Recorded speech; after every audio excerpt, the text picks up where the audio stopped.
Official YouTube channel کو subscribe کریں اور بیل آئیکن کلک کریں۔ نحمده ونصلي ونسلم على سيدنا ومولانا محمد رسوله النبي الأمين المكين الحنين الكريم الرؤوف الرحيم، أما بعد، فأعوذ بالله من الشيطان الرجيم، بسم الله الرحمن الرحيم۔ الذين يتبعون الرسول النبي الأمي الذي يجدونه مكتوبا عندهم في التوراة والإنجيل يأمرهم بالمعروف وينهاهم عن المنكر ويحل لهم الطيبات ويحرم عليهم الخبائث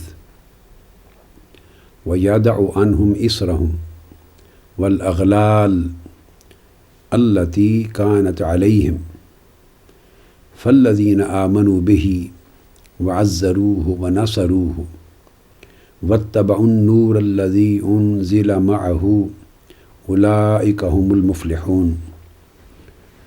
يا أيها الناس إني رسول الله إليكم جميعا الذي له ملك السماوات والأرض لا إله إلا هو يحيي ويميت، فآمنوا بالله ورسوله النبي الأمي الذي يؤمن بالله وكلماته واتبعوه لعلكم تهتدون۔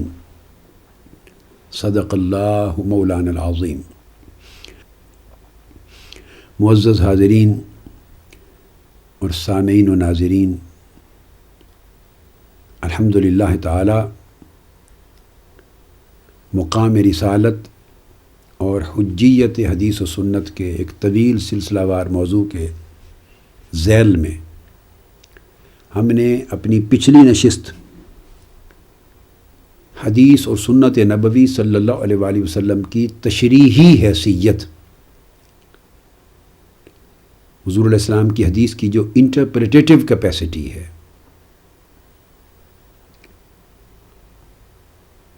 اور ایکسپلینیٹری کیپیسٹی، اس کی وضاحت 2-3 نشستوں میں کی کہ قرآن مجید میں اللہ تبارک و تعالیٰ نے یہ ارشاد فرمایا کہ حبیب مکرم صلی اللہ علیہ وآلہ وسلم، ہم نے آپ کی طرف ذکر یعنی قرآن نازل کیا اس لیے کہ تاکہ آپ اس کی خوب تشریح کریں لوگوں کو ان جملہ احکام کی جو اللہ کی طرف سے ان پر نازل کیے گئے ہیں قرآن میں۔ تو اس آیت کریمہ کے تحت پھر حضور علیہ السلام کی تشریحی حاکمیت اور آپ کی حدیث و سنت کی تشریحی حیثیت و حجیت، interpretive authority of tradition of holy prophet صلی اللہ علیہ وآلہ وسلم، اس کی مختلف گوشوں پر گفتگو ہم نے کی کہ اس میں تخصیص العام ہے، specification of general, qualification of absolute ہے، تقیید المطلق، ایکسپلینیشن آف امپلیسٹ ہے، بیان المجمل، اور ایگزیمپشن ہے، استثناء، اور اسی طرح ایڈیشن ہے، الزیادہ، اور ایکسپلینیشن آف ایمبیگوس کمانڈمنٹس ہیں، توضیح المشکل۔ ان 6 بنیادی سرخیوں یا بنیادی تقسیمات کے تحت پھر ہم نے قرآن مجید کے مختلف احکام اور ان پر حضور علیہ السلام کی احادیث اور سنت کے ذریعے تشریحات و توضیحات ان کو بیان کیا تاکہ پتہ چلے کہ حدیث کی انڈسپینسبلٹی، ناگزیریت کا عالم کیا ہے، حدیث کتنی انیویٹیبل ہے، کتنی ناگزیر ہے۔ اگر حدیث اور سنت نبوی قرآن کے ساتھ نہ ہو تو قرآن مجید کے احکام نہ سمجھے جا سکتے ہیں، نہ ان پر عمل کیا جا سکتا ہے، اور نہ عملی زندگی میں قرآن مجید کے کسی ایک حکم کا بھی نفاذ ممکن ہے۔ یہ سارا کچھ اسی وجہ سے ممکن ہوا کہ حدیث اور سنت نبوی صلی اللہ علیہ وآلہ وسلم اس کی شارح ہوئی، انٹرپریٹر ہوئی۔ اس کو بیان کرنے کے بعد آج ہم حدیث اور سنت نبوی صلی اللہ علیہ وآلہ وسلم کی تشریعی حیثیت، یہ لفظ تشریع اس سے ہے، اور تشریع کا لفظ شرع سے ہے، شرعن، اسی سے شریعت ہے، گویا جس کو لیجسلیشن کہتے ہیں ماڈرن ٹرمینالوجی میں، التشریع کو لیجسلیشن کہتے ہیں۔ تو حضور علیہ الصلوۃ والسلام کی حیثیت صرف لا کو انٹرپریٹ کرنے کی نہیں ہے، قرآنک احکام کو، قرآنک لاز کو، بلکہ آقا علیہ الصلوۃ والسلام کی حیثیت لا گیور کی بھی ہے۔ آقا علیہ السلام حاکم بھی ہیں، لا گیور بھی ہیں، شارع بھی ہیں، یعنی شریعت اور احکام شریعت خود وضع فرمانے والے بھی ہیں۔ تو اللہ تبارک و تعالیٰ نے دو حیثیتیں حضور علیہ السلام کو عطا کی، شارح کی بھی as interpreter of Quranic commandments, اور شارع عین کے ساتھ اس کی بھی ایز لا گیور آف شریعہ۔ تو آج سے ہم حضور علیہ الصلوۃ والسلام کی جو لا گیونگ کیپیسٹی ہے اور حدیث اور سنت کی جو تشریعی حیثیت ہے، اس پر گفتگو کر رہے ہیں۔ اس پر قرآن مجید کی بہت سی آیات ہم بیان کر چکے ہیں۔ آج سورہ اعراف کی آیت نمبر 157 اور 158 آپ کے سامنے میں نے تلاوت کی۔ اس میں اللہ تبارک و تعالیٰ نے فرمایا کہ وہ لوگ جو اتباع کرتے ہیں اس رسول مکرم صلی اللہ علیہ وآلہ وسلم کی، جو نبی امی ہے، اس رسول گرامی صلی اللہ علیہ وآلہ وسلم کی، رسول مکرم صلی اللہ علیہ وآلہ وسلم کی، جن کی شان یہ ہے کہ وہ نبی امی ہیں۔ تو یہ امی ہونا حضور علیہ الصلوۃ والسلام کا معجزہ اور آپ کی کرامت اور آپ کی فضیلت کے طور پہ بیان کیا گیا۔ یعنی وہ دنیا میں کسی استاد سے، کسی مکتب و مدرسہ سے اور کسی کتابی نصاب کے ذریعے پڑھ کے نہیں آئے۔ جتنا علم ان کے پاس ہے اور اتنا وسیع علم کہ ساری کائناتوں کی وسعت بھی اس علم نبوت کے سامنے ایک ذرہ کے برابر ہو جاتی ہے۔ ما کان و ما یکون، ابتدائے کائنات سے انتہائے کائنات تک، ان تمام حدوں پر جو حاوی علم ہے میرے محبوب صلی اللہ علیہ وآلہ وسلم کا، بتانا اللہ رب العزت یہ چاہتا ہے کہ وہ علم نہ کسی استاد سے وہ سیکھ کر آئے ہیں، نہ کسی اسکول سے، نہ کسی مکتب سے، نہ کسی نصاب و کتاب سے، وہ کسی سے نہیں پڑھے، وہ سارا علم انہوں نے براہ راست اللہ سے سیکھا، اللہ سے پڑھا ہے۔ تو کسی نے کیا خوب کہا ہے کہ معجزہ ہے میری سرکار کا امی ہونا، ایک شعر ہے، غالباً یہ شوق حیدرآبادی کا شعر ہے۔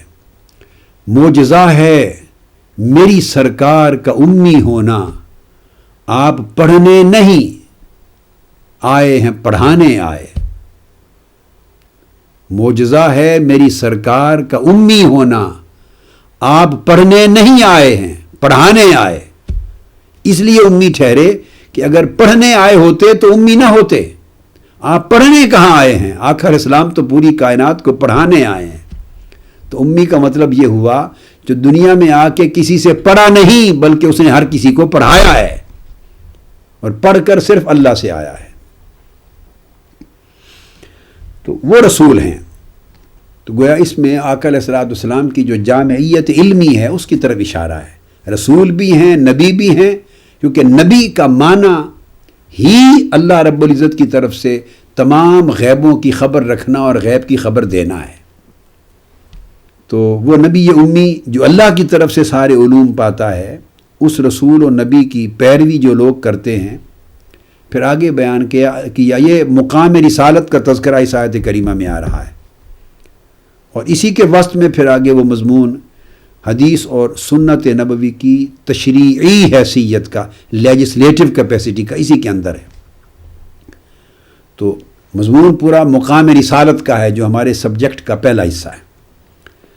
الذی یجدونہ مکتوبا عندہم فی التوراۃ والانجیل، اور یہ وہ رسول گرامی ہیں اور وہ نبی امی ہیں جن کی شان، جن کے اوصاف و کمالات اور جن کے تذکرے اور جن کی عظمتوں کی باتیں یہ لوگ یعنی اہل کتاب، خواہ یہود ہیں خواہ نصارہ ہیں، جو پہلے انبیاء کو ماننے والے، وہ اپنی کتابوں میں فی التوراۃ والانجیل، تورات اور انجیل میں پڑھتے چلے آ رہے ہیں، اور اس نبی کو جو ہم نے شانیں عطا کی، جو عظمتیں عطا کی، جو اوصاف عطا کیے، جو کمالات عطا کیے، جو معجزات دیے، حتیٰ کہ نبی یہ امی بنایا، جو عظمتیں آقا علیہ الصلوۃ والسلام کو ہم نے عطا کی ہیں، یہ ساری اب ہم نے قرآن ہی میں بیان نہیں کی، بلکہ قرآن مجید کے نزول سے پہلے جو کتابیں پہلے انبیاء پہ اترتی رہیں، اور خاص طور پہ تورات اور انجیل، اس میں بھی بعثت محمدی صلی اللہ علیہ وآلہ وسلم سے بھی پہلے ہم نے شان محمدی بیان کر دی تھی۔ بعثت ولادت محمدی بعد میں ہوئی، بعثت آپ کی بعد میں ہوئی، مگر شان آپ کی پہلی کتابوں میں درج کر دی، تاکہ ہر نبی حضور علیہ الصلوۃ والسلام کے اوصاف و کمالات نبوت اور آپ کی رسالت کی عظمتیں، ہر نبی اور آپ کی شانیں پڑھتا چلا جائے اپنی کتابوں سے اور امت کو بتاتا چلا جائے، اور تاکہ ہر دور میں ہر نسل اور ہر امت آقا علیہ السلام کی ذات سے متعارف رہے۔ تو یجدونہ مکتوبا عندہم فی التوراۃ والانجیل، وہ پاتے ہیں مکتوباً حضور کی شانوں کو لکھا ہوا، حضور کی عظمتوں کو لکھا ہوا، حضور کے اوصاف و کمالات کو لکھا ہوا، وہ پاتے ہیں اپنی کتابوں میں، تورات میں بھی اور انجیل میں بھی۔ تو یہ الگ تحقیق ثابت ہے کہ حتیٰ کہ حضور علیہ السلام کے اپنے زمانہ اقدس میں بھی جو یہود تھے اور نصارہ تھے اہل کتاب، وہ اپنی کتاب تورات میں اور انجیلوں میں آقا علیہ السلام کی شان پر مبنی آیتیں پڑھتے، صبح ان کا درس دیتے، گھروں میں اپنی اولاد کو بتاتے، وہ آیتیں یاد کرواتے تھے۔ وہ اس خیال میں تھے، اس لیے وہ آیتیں یاد کرتے، ان کا روزانہ درس دیتے اور اپنی اولاد کو یاد کرواتے۔ وہ اس خیال میں تھے کہ شاید وہ رسول نبی امی، نبی آخر الزمان صلی اللہ علیہ وآلہ وسلم بھی پہلے انبیاء بنی اسرائیل کی طرح ان کا یہ زعم تھا، گمان تھا، گمنڈ تھا، بنی اسرائیل کی فوقیت اور فضیلت پر عقیدہ رکھتے ہوئے کہ شاید وہ بھی بنی اسرائیل میں سے ہی آئیں گے،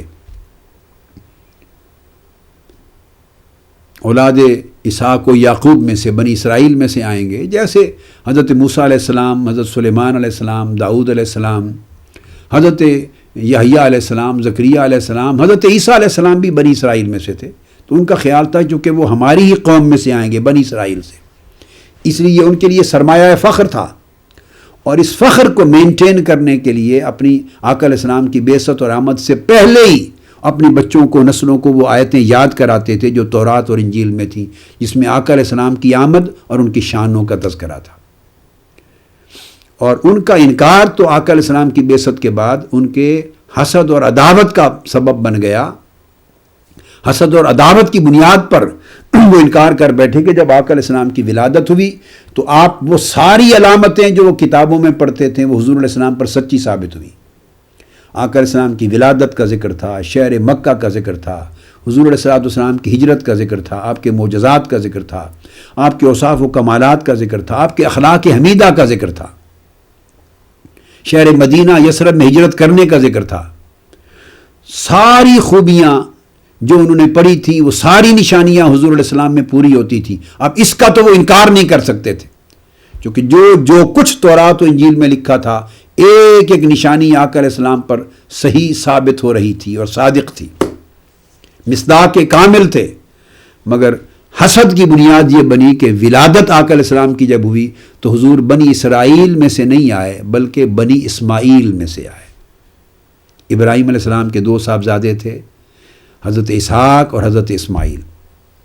تو بنی اسرائیل کے تمام انبیاء حضرت اسحاق کی اولاد میں سے چلے، اور سیدنا اسماعیل علیہ السلام کی اولاد میں 3000 سال تک کوئی نبی نہیں آیا، فقط یہ پوری نسل ایک نبی آخر الزمان صلی اللہ علیہ وآلہ وسلم کے لیے چھوڑی گئی۔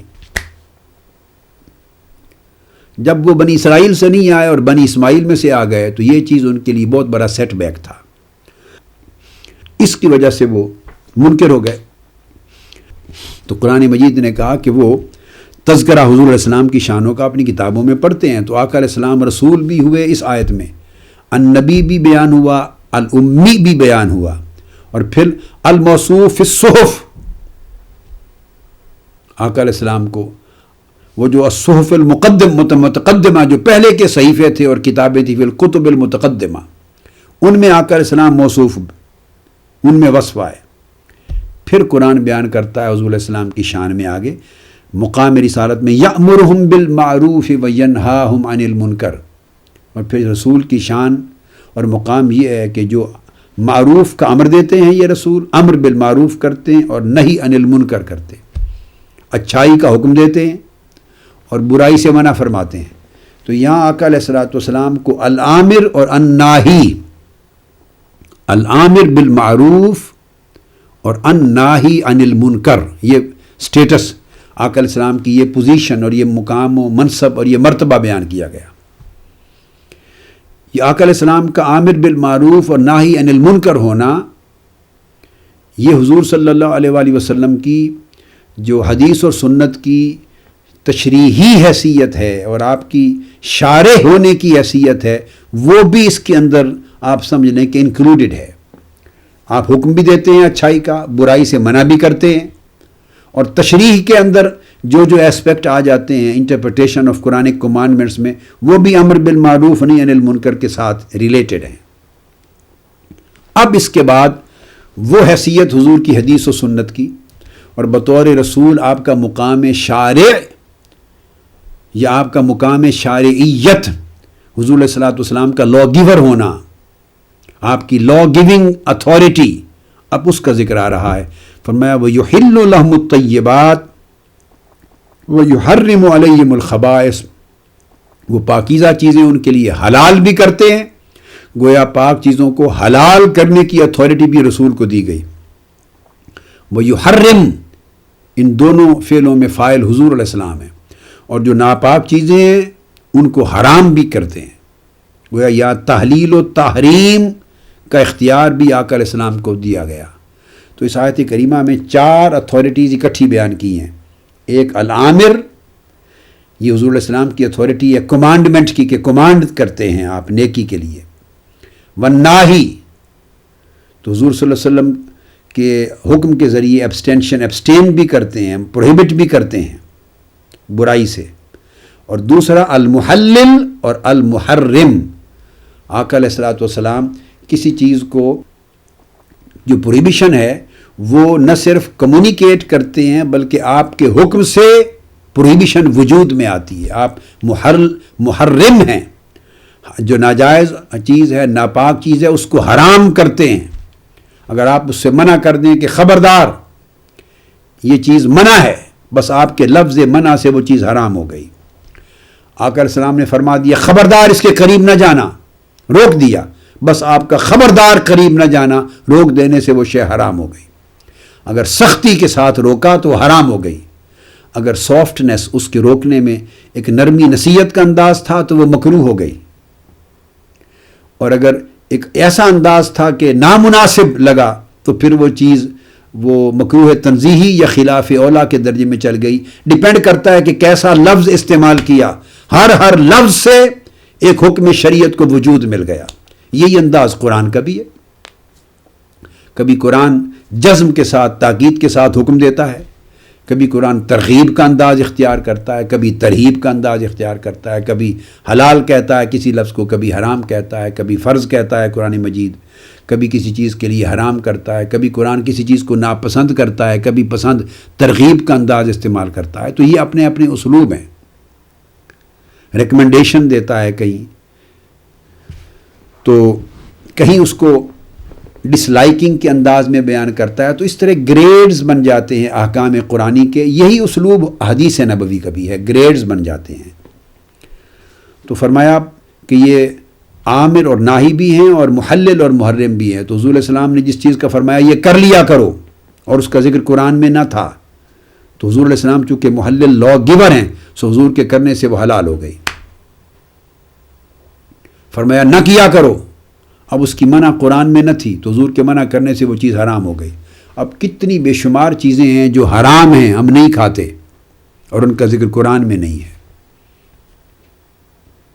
اگر میں ان کا بیان کرنا شروع کر دوں تو پھر وہ عجیب بے شمار چیزیں ہیں قرآن مجید میں جن کو اللہ رب العزت نے حرام کی کیٹیگری میں بیان نہیں کیا، مثلا کہا حرمت علیکم المیتۃ والدم، مردار حرام کیا، خون حرام کیا، والدم ولحم الخنزیر، خنزیر وما اہل بہ لغیر اللہ، والمنخنقۃ والموقوذۃ والمتردیۃ والنطیحۃ وما اکل السبع الا ما ذکیتم. تو ایک 14 حرام چیزوں کی کٹھی فہرست دی. مختلف صورتوں میں جانور اگر اس طرح مر جائیں، ٹکر لگا کے مر جائیں، گر کے مر جائیں، اس طرح بھاری کند چیز کی چوٹ سے مر جائیں، طبی موت مر جائیں وغیرہ وغیرہ، یہ حرام ہے. خون حرام ہے، اور دمن مسفوحہ سے وضاحت کی، بہتا ہوا خون حرام ہے، خنزیر حرام ہے، بیان کر دی چیزیں.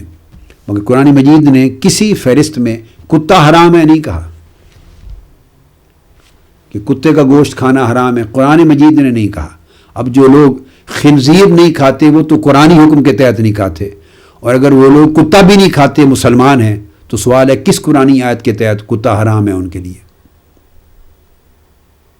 قرآن مجید نے تو حرام چیزوں میں سے خنزیر کو گنوا دیا ہے، یا باقی چیزیں گنوا دی ہیں جو کتا نہیں کھاتے اور حرام سمجھتے ہیں. آف کورس ہر مسلمان سمجھتا ہے، حدیث کو حجت نہ ماننے والا بھی کتا کو حرام جانتا ہے. سوال ہے کہ کس آیت کے تحت حرام ہے وہ کیٹیگوریکلی.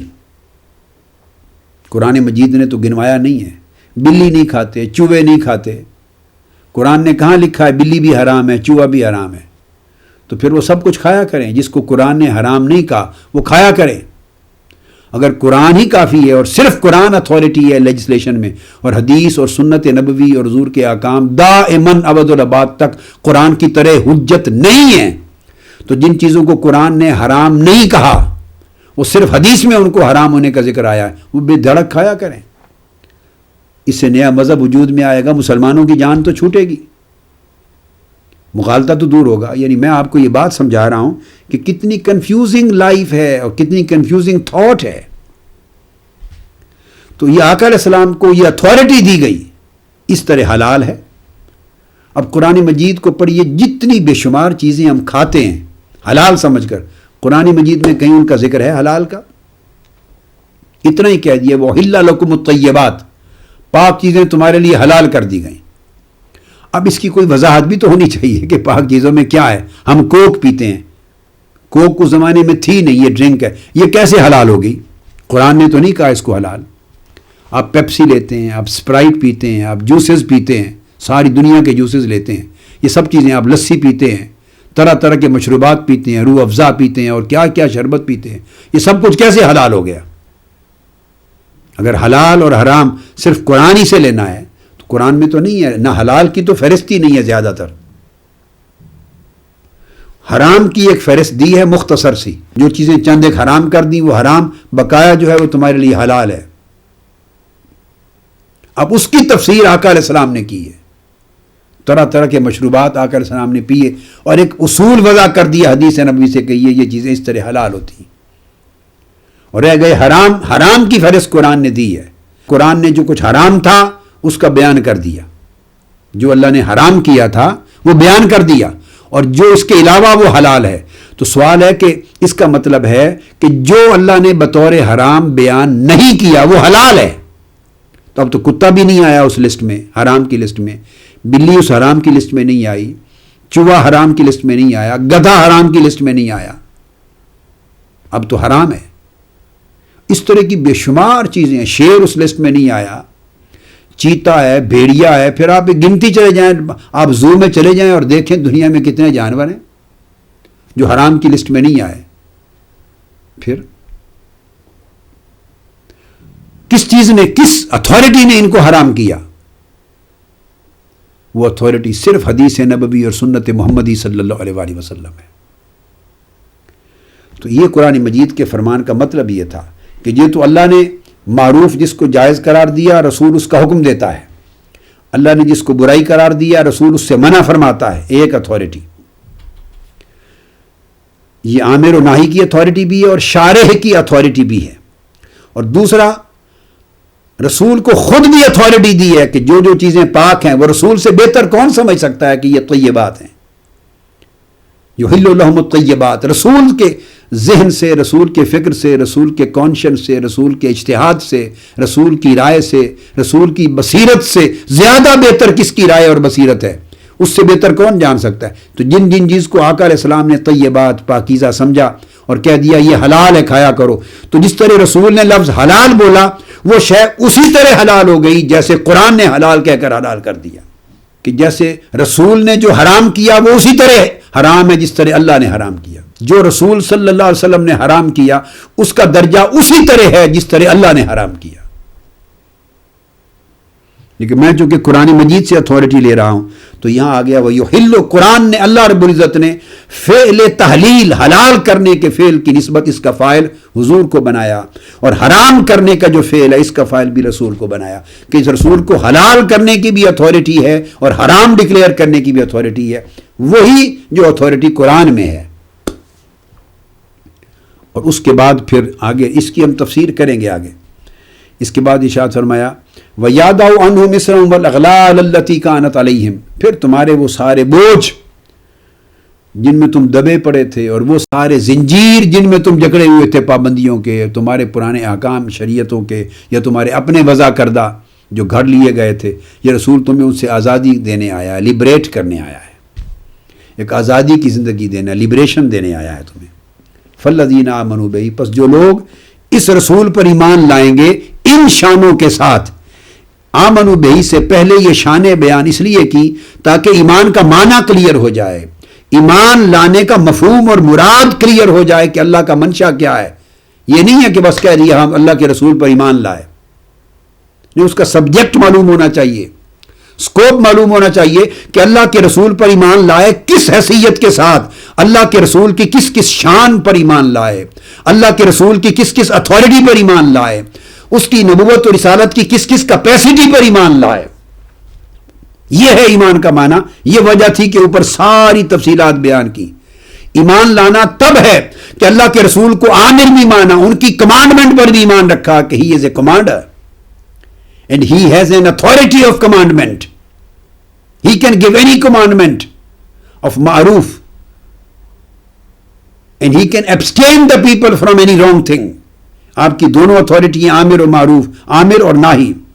پھر یہ ایمان لائے کہ he can declare any thing permissible, محلل ہیں، and he can declare any thing forbidden and prohibited, وہ کسی چیز کو حلال بھی کر سکتے ہیں، جس چیز کو چاہیں حرام بھی ڈکلیئر کر سکتے ہیں، جس حرام قرآن نے حرام کیا ہو اس میں مستثنا کر دیں، ایگزمپشن کر دیں، قرآن نے کسی چیز کو حلال کہا ہو یا حرام کہا ہو، رسول اس میں کسی چیز کو ایڈ کر دیں۔ اگر یہ ساری اتھارٹیز پر ایمان لائے تو فَالَّذِينَ آمَنُوا بِهِ پر عمل ہوگا کہ ان شانوں کے ساتھ رسول پر ایمان لائیں۔ وہ کہے کہ میں رسول پر ایمان تو لایا مگر رسول کو محلل اور محرم نہیں مانتا، حلال اور حرام کرنے کی authority, this authority does not rest in Holi prophet صلی اللہ علیہ وسلم، I don't believe in this authority, وہ ایمان ہی نہیں لایا، وہ مومن ہی نہیں ہے۔ یہ قرآن مجید کی نص ہے۔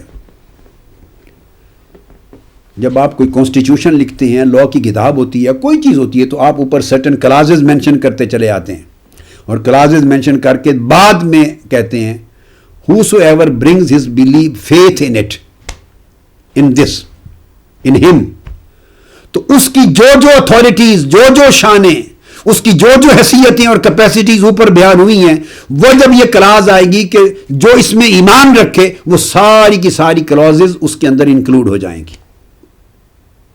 تو گویا اس حیثیت کے ساتھ ایمان لائیں، یتبعون کے رسول کی اتباع بھی کریں۔ ایمان کی بگننگ اتباع کے لفظ سے ہو رہی ہے، الذین یتبعون، یہاں سے آمنوا بہی یہ راجع ہو رہا ہے، یہاں سے بگننگ آف دس ورس، وہ لوگ جو رسول اکرم صلی اللہ علیہ وسلم کی اتباع کریں، اور اتباع رسول کا مطلب ہے ان کی ہر حدیث اور ہر سنت کو واجب جانیں، ان کی ہر حدیث، ہر سنت اور ان کے اسوہ و سیرت کے ہر پہلو کو اپنے اوپر فرض اور واجب سمجھیں، حجیت کو مانیں، حضور کی سنت، حضور کی حدیث، حضور کی سیرت اور حضور کے اسوہ کی حجیت پر ایمان لائیں، پھر حضور کو رسول مانیں، یہ ہے آمنوا بہی، پھر حضور کو نبی مانیں امی، یہ آمنوا بہی کا معنی ہے، پھر حضور کو مذکوراً و موصوفاً فی الکتب المتقدمہ، وہ ساری کتابیں صحف جو پہلے آئے ان میں بھی حضور کی شانیں بیان ہوئی، یہ بھی مانیں، پھر حضور کو الامر بالمعروف مانیں، پھر حضور کو الناہی عن المنکر مانیں، پھر حضور کو المحلل مانیں کہ جس چیز کو چاہے رسول اس کی اتھارٹی یہ حلال کر دے. پھر رسول کو المحرم مانے، جس چیز کو چاہے زبان سے حرام فرما دے، وہ حرام ہو گئی وہ تو آقا علیہ السلام شارع شریعت بھی ہیں، شارع احکام بھی ہیں. جیسے قرآن ویسے ہی حدیث و سنت نبوی، اس پر ایمان لائے. پھر حضور کی حیثیت پر ایمان لائے کہ وہ لبریٹر آف ہیومینٹی ہیں، لبریٹر آف مین کائنڈ. پوری انسانیت جن زنجیروں میں جکڑی تھی، آقا علیہ السلام کا احسان ہے پوری کائنات انسانی پر. آزادی عطا کی ہے، انڈیپینڈنس دی ہے انسانیت کو. ہمارے ہاں ملکوں کی انڈیپینڈنس ہوتی ہے، قوموں کی انڈیپینڈنس ہوتی ہے. ایک وقت تھا امریکہ انڈیپینڈنٹ ہوا، ایک وقت تھا یہ پاکستان انڈیپینڈنٹ ہوا، انڈیا سے الگ ہوا. ایک وقت تھے عرب کنٹریز انڈیپینڈنٹ ہوئے، ایک وقت تھے یورپین کنٹریز انڈیپینڈنس ہوتی ہیں قوموں کی، طبقات کی. مگر آقا علیہ السلام کی شان کیا ہے؟ پوری نسل انسانی کو خطاب کرتے ہوئے کہا وَيَادَوْ عَنْهُمْ، تمام نسل انسانی کو آزادی دلائی آقا علیہ السلام نے ان زنجیروں سے، وہ چینز اور ان انبیئریبل برڈنز سے، ان بوجھوں سے جن میں دبی ہوئی تھی انسانیت، اور ان زنجیروں سے جن میں جکڑی ہوئی تھی انسانیت. تو حضور صلی اللہ علیہ وسلم کی یہ شان ہے کہ he is the only liberator of the mankind. پوری دنیا، پوری کائنات انسانی کے لبریٹر ہیں، آزادی دلانے والے. یہ بھی ایمان لائیں اور یہ ساری حیثیتیں کو مان کر فرمایا فالذین آمنوا بہ، وہ اس رسول پر ان تمام حیثیتوں اور شانوں کے ساتھ ایمان لائیں. تو اس ایمان کی پہلی شرط ہی آقا علیہ السلام کی حدیث و سنت کی حجیت اور اتباع ہے.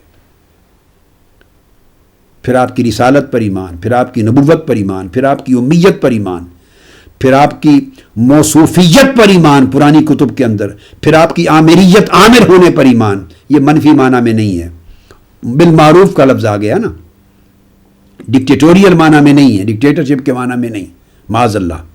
بالمعروف، نیکی کا حکم دینے والے. پھر آپ کی الناہیت پر ایمان، پھر آپ کی محللیت پر ایمان، پھر آپ کی محرمیت پر ایمان. پھر حضور علیہ الصلوۃ والسلام نے جو آزادی دلائی ہے، محرر آزادی دلائی، محرریت پر ایمان. پوری انسانیت کے محسن ہوئے، آپ کی محسنیت پر ایمان. یہ ایمان ان تمام شانوں کو شامل ہے. ایمان لائے، وعزروہ، اور پھر حضور علیہ السلام کی یعنی اس نبی کی تعظیم کی اور تکریم کی، ادب اور تعظیم کی. وناصروہ، اور حافظ ابن کثیر نے تو یہاں ناصروہ کا معنی بھی توقیر یعنی بے حد تعظیم اور تکریم کا کیا. دونوں عزروہ و ناصروہ دونوں معنی تعظیم و تکریم کے کیے ہیں. مگر اکثر ائمہ ناصروہ کا معنی مدد کرنا، چونکہ نصرت لیتے ہیں، تو اس کا مطلب ہے کہ حضور کی ذاتی طور پر ادب اور تعظیم و تکریم کی. و ناصروہ، اور جو شریعت حضور نے عطا کی اس کی پیروی کر کے، حضور کی سنت سمیت پیروی کر کے حضور کے دین کی مدد کی. اب یہ پھر انکلوڈ ہو گیا.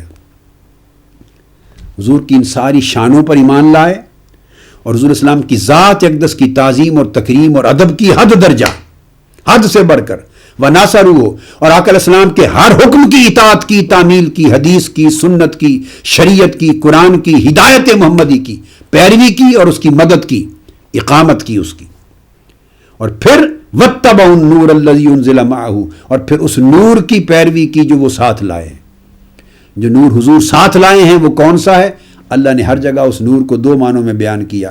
ایک انزل اللہ علیک الکتاب والحکمہ، ایک نور قرآن ساتھ لائے ہیں، ایک تو خود نور ہیں.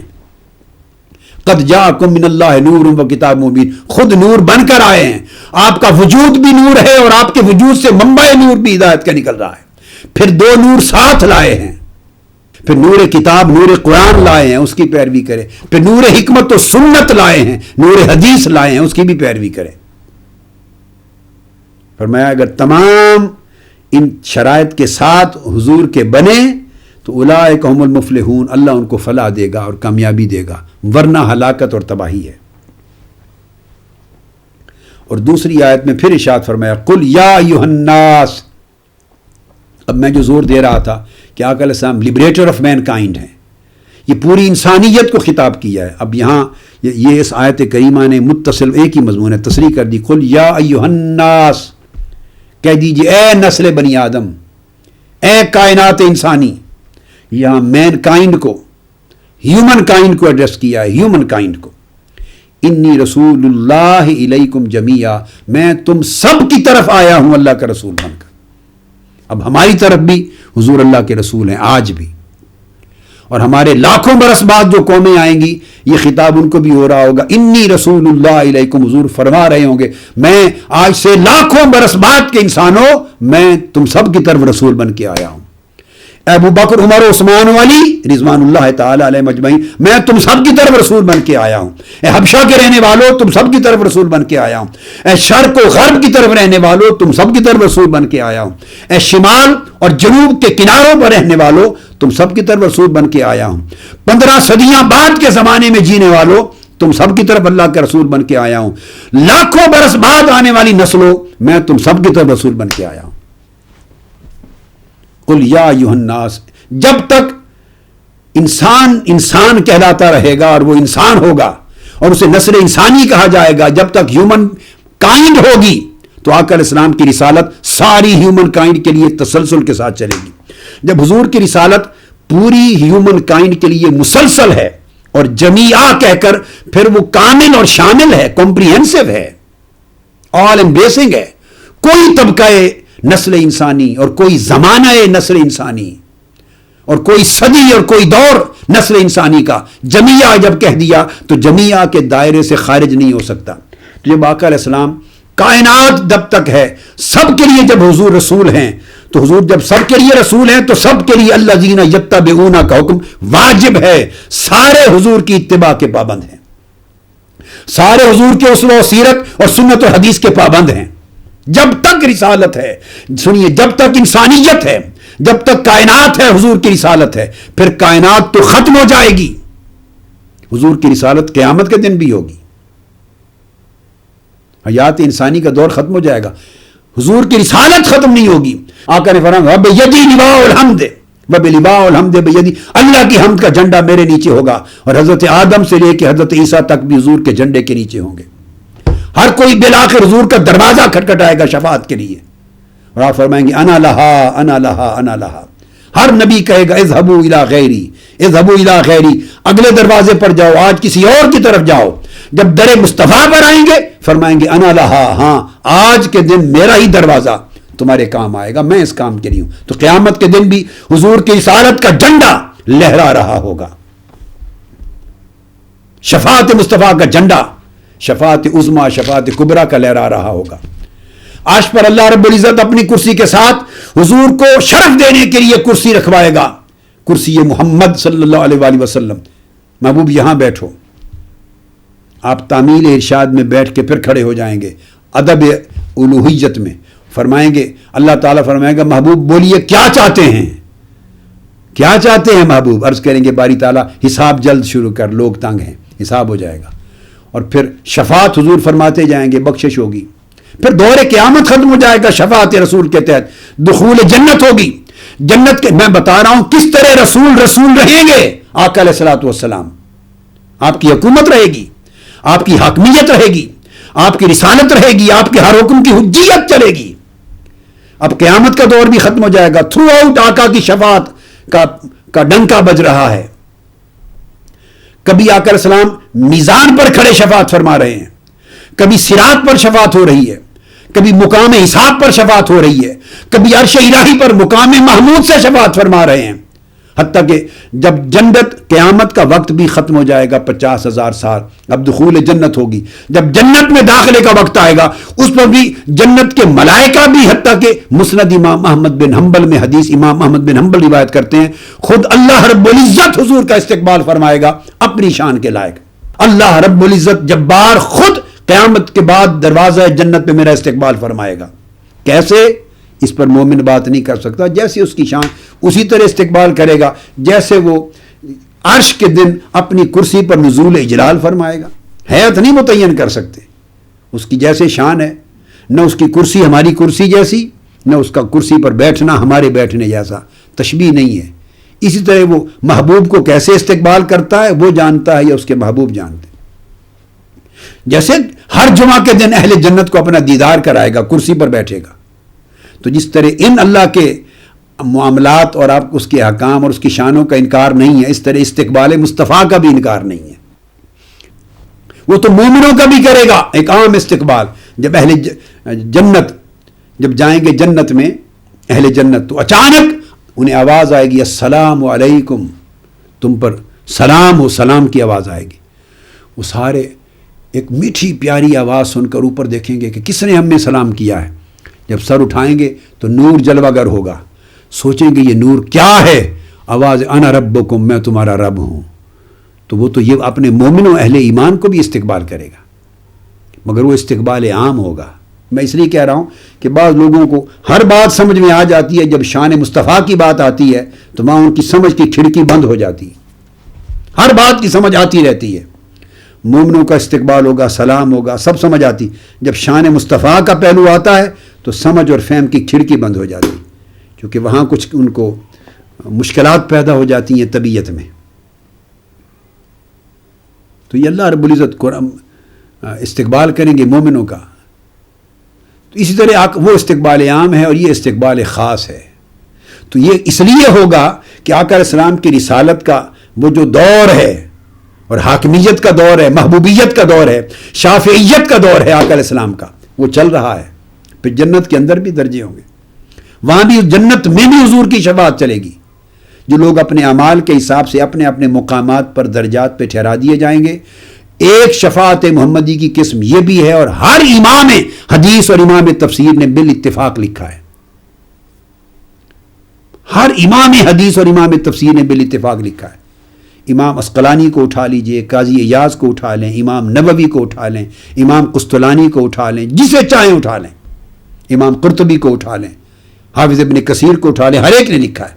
ایک قسم یہ بھی ہوگی کہ جنت میں بھی حضور کی شفاعت چلتی رہے گی، زمانے ختم ہو جائیں گے مگر شان محمدی، شفاعت محمدی اور فیضان رسالت محمدی کبھی ختم نہیں ہوگا۔ تو جو لوگ اپنے اعمال کی بنیاد پر ایلوکیشنز ہو جائیں گی، ان کو اپنی اپنی جگہوں پر ٹھکانوں پر جنت میں وہ ٹھہرا دیے جائیں گے، اپنے عمل کے ساتھ ٹھہرا دیے جائیں گے، تو آقا علیہ السلام کے ساتھ ان کی خاص محبت اور تعظیم اور ادب اور تعلق اور نسبت اور خصوصی معاملات آقا کی شفاعت کے حقدار ہوں گے۔ تو حضور کی شفاعت کے ذریعے وہ اپ گریڈ کیے جائیں گے، ان کے رینکس اونچے کیے جائیں گے، انہیں ترقی دی جائے گی اپنے رینکس میں۔ یہ بھی شفاعت محمدی جنت میں ہوگی۔ تو مقصد بات کا یہ ہے کہ یا ایھا الناس کو تو اللہ رب العزت نے حضور علیہ السلام کے دور تک ہی نہیں، ہمارے دور تک ہی نہیں، قیامت تک اور قیامت میں اور قیامت کے بعد جنت میں پورا ایکسٹینڈ کر دیا ہے۔ یہ خطاب آقا علیہ السلام ایکسٹینسو ہے۔ تو ان کو فرمایا کہ تم سب کے لیے اللہ کا رسول بن کے آیا ہوں، اور یہاں ایک بڑی لطیف بات کی۔ اب میں نے جتنی وضاحت کی کہ تم سب کے لیے کب تک رسول بن کے آیا ہوں اور کس کس کے لیے، اللہ نے اس کو الیبوریٹ کر دیا، یہ اس کا انداز ہے بیان کا۔ فرمایا اس اللہ کا رسول بن کے آیا ہوں، الذی لہ ملک السماوات والارض، جو زمینوں اور ساری آسمانوں کی کائنات کا مالک ہے۔ اب یہ کیوں یہاں اس جگہ پر اللہ کی یہ شان بیان کی؟ اس لیے کہ حضور نمائندہ ہے، رسول سفیر ہوتا ہے، ریپریزنٹیٹو ہے اس اللہ کا، یہاں اس اللہ کا کہہ کر الذی، تاکہ پتہ چل جائے وہ اللہ جو زمین و آسمان کی ساری کائنات کا مالک ہے، اس کا میں نمائندہ ہوں۔ گویا جیسے جیسے اس کی مالکیت زمین اور آسمان کی ساری کائناتوں پر محیط ہے، چونکہ اس کا میں نمائندہ اعظم ہوں، سو میری نمائندگی، میری نبوت، میری رسالت اور میری سفارت اسی طرح زمین و آسمان کی ساری کائناتوں پر محیط ہے۔ وہ رب العالمین ہے، میں رحمت للعالمین ہوں۔ وہ رب العالمین ہے، میں نذیر للعالمین ہوں، نذیر پورے عالم کے لیے، نذیر للعالمین ہوں، رحمت للعالمین ہوں قرآن مجید میں۔ تو اس لیے فرمایا جس اللہ کی مالکیت ساری زمینوں پر اور ساری آسمانوں کی کائنات پر حاوی ہے، اسی کا میں نمائندہ اعظم اور رسول اعظم ہوں۔ تو اس کا مطلب ہے میری رسالت کا دائرہ بھی زمین و آسمانوں کی ساری کائنات پر محیط ہے، کوئی خارج نہیں۔ پھر فرمایا لا الہ الا ہوا، اس کے سوا کوئی معبود نہیں، ہوا یحیی و یمیت، وہی پیدا کرتا ہے، وہی مارتا ہے۔ اب پیدا کرنے اور مارنا یہ شان اللہ کی، یہ توحید کی شان ہے، مگر اس کا پرتو شان رسالت میں بھی ہے۔ وہ یحیی و یمیت، وہی پیدا کرتا وہی مارتا ہے، یہ شان توحید الہی ہے۔ اس کا پرتو عکس شان رسالت محمدی پر ہے۔ کس طرح؟ یحیی و یمیت کو جو رسول کی اطاعت اور اتباع کرتا ہے وہ زندہ ہو جاتا ہے، اس کا ایمان اور دل، اور جو رسول کی اطاعت سے، سنت سے، حدیث سے، اسوہ و سیرت سے، غلامی سے، حضور کے ادب سے، تعظیم سے، محبت سے منہ موڑتا ہے، وہ مردہ ہو جاتا ہے، اس کا دل بھی، اس کا ایمان بھی۔ سو یحیی و یمیت کی نسبت توحید کی طرف ہو تو حیات و ممات ہے، اور رسالت محمدی کی طرف ہو تو اس کا معنی ہے جو حضور کو اس طرح مانے گا اور حضور کی غلامی میں آئے گا وہ زندہ ہوگا اس کا ایمان، اور جو حضور کی غلامی اور اس طرح کے ایمان سے پیچھے ہٹے گا وہ مردہ ہوگا، دل کے طور پر بھی اور ایمان کے طور پر بھی۔ یہ سارا کہہ کر اب پھر اللہ رب العزت نے دوسری بار ریپیٹ کیا، فآمنوا باللہ ورسولہ النبی الامی، لوگو اب جو کچھ تم نے سن لیا اس شان کے ساتھ اللہ کو بھی مانو اور اس شان کے ساتھ نبی امی کو بھی مانو۔ یہ نہیں ہے کچھ چوز کر لیا کچھ چھوڑ دیا، کچھ لے لیا کچھ چھوڑ دیا، پک اینڈ چوز نہیں ہے، فل پیکج ہے، ان ٹوٹیلٹی۔ لینا ہے تو سارا لوگے، چھوڑنا ہے تو سارا چھوڑا جائے گا۔ پک اینڈ چوز نہیں کر سکتے کہ رسول بھی مانتے ہیں، یہ بھی مانتے ہیں، قرآن مانتے ہیں تو ان کی دی ہوئی حدیث نہیں مانتے، احکام قرآن مانتے ہیں، سنت نہیں مانتے۔ تو فرمایا نہیں، فرمایا فآمنوا باللہ ورسولہ، تم مجھے اور میرے رسول کو آپس میں مت پھوڑو، مت جدا کرو۔ کیسے؟ یہ جدا کرنا ہے کہ قرآن کو مانتے ہیں، رسول کی حدیث و سنت کو نہیں مانتے۔ جو شخص میری کتاب کو مانتا ہے اور میرے رسول کے خطاب کو نہیں مانتا، میری کتاب مانتا ہے، میرے رسول کے خطاب کو نہیں مانتا۔ اللہ کی کتاب قرآن ہے، رسول کا خطاب حدیث ہے۔ فرمایا ہمیں جدا نہ کرو، فالذین آمنوا باللہ ورسولہ، ماننا ہے تو ہم دونوں کو اکٹھا مانو، نہیں ماننا تو اکٹھا چھوڑ دو۔ یہ ایک پیکج ہے، کتاب الہی کا بھی اور خطاب رسول کا ایک ہی پیکج ہے، قرآن کا اور حدیث و سنت کا ایک ہی پیکج ہے، ہدایت قرآنی اور ہدایت سیرت محمدی ایک ہی پیکج ہے، محبت الہی اور محبت اور غلامی مصطفیٰ ایک پیکج ہے۔ فآمنوا باللہ ورسولہ، ماننا ہے تو سارا مانو، نہیں ماننا تو سارا چھوڑ دو، پک اینڈ چوز نہیں ہے۔ الذی یؤمن باللہ وکلمات، اس رسول کو جو اللہ اور اس کے کلمات کو مانتا ہے۔ اور بات ختم کہاں کی؟ فرمایا واتبعوہ۔ آپ دیکھیے ریپیٹڈلی بار بار ایک ہی بات جس کا آج انکار کرنے کا رجحان پیدا کیا جا رہا ہے، اللہ پاک اس کو کتنا ایمفسائز کیا ہے۔ فرمایا واتبعوہ، اور تمہیں پھر بتاتا ہوں اے لوگو، اللہ فرما رہے ہیں کہ واتبعوہ، میرے اسی رسول کی پیروی کرو۔ اب یہاں اپنا ذکر نہیں کیا، اس مقام پر اللہ رب العزت نے فآمنوا باللہ ورسولہ میں کیا تھا، اب یہاں آ کر واتبعوہ، اسی رسول کی پیروی کرو، اس کے نقش قدم پر چلو، اس کے اشاروں پر چلو، اس کے حکام پر چلو، اس کی ہدایات پر چلو، اس کے اسوہ پہ چلو، اس کی سیرت پہ چلو، اس کی سنت پہ چلو، اس کی حدیث پہ چلو، جو یہ رسول دیتا ہے وہ لو، جس سے روکتا ہے رک جاؤ، اس کے امر کے تابع ہو جاؤ، لعلکم تہتدون، تب جا کر تمہیں ہدایت ملے گی، تاکہ تم ہدایت پا جاؤ۔ ہدایت کا انحصار ہی اتباع مصطفیٰ پر ہے، ہدایت کا انحصار ہی حدیث و سنت مصطفیٰ پر ہے، ہدایت کا انحصار ہی حجیت حدیث اور حجیت سنت مصطفیٰ پر ہے۔ تو اگر ایک آدمی نے یہاں سے منہ موڑ لیا تو اللہ رب العزت نے کیٹیگوریکل اعلان کر دیا، وہ اللہ کی ہدایت سے محروم ہو گیا، اب وہ کس نام کا مسلمان کہلاتا ہے؟ اللہ نے کہا اس کے پاس تو ہدایت ہی نہیں، وہ مومن ہی نہیں ہے۔ یہ دو آیتوں کی تفسیر کی حضور علیہ السلام کی حدیث و سنت کی تشریعی حیثیت کے لیے میں نے بنیاد رکھی، اس کو بیس بنایا اس آیت کریمہ کو، دو آیات کو۔ اب اگلی نشست سے انشاءاللہ تعالی اس کی جو پریکٹیکل امپلیمنٹیشن ہے احادیث کی روشنی میں اور احکام شریعت میں، جیسے میں نے تشریحی حیثیت کے لیے مثالیں دیں، احادیث ریفرنسز دیے، اب تشریعی legislative capacity of the tradition of holy prophet صلی اللہ علیہ وسلم، اس پر اب مثالوں کے ذریعے ایلیبوریٹ کروں گا بات کو اگلی نشست میں انشاءاللہ۔ وما علینا الا البلاغ۔ آفیشیل یوٹیوب چینل کو سبسکرائب کریں اور بیل آئیکن کلک کریں۔